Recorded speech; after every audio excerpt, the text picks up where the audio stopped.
Şəhid ailəsinin hər gözyaşı, hər dərdi savabdır. Şəhidin fədakarlığı ailəyə izzət verir. Adi insanlarda belə deyil, gözyaşı, ağrısı savab olsun.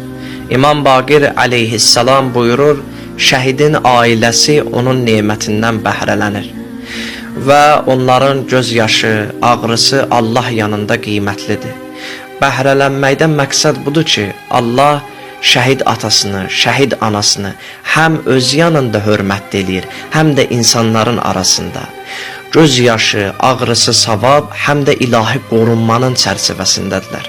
Nə xoş onların halına ki, Allah deyir ki, onlar həm dünyada, həm də axirətdə hörmət sahibidirlər.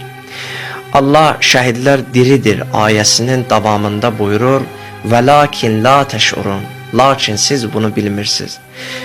Bu ayədə məqsəd budur ki, yəni siz şəhidin və şəhidin ailəsinin mövqeyini, məqamını dərk edə bilmərsiniz.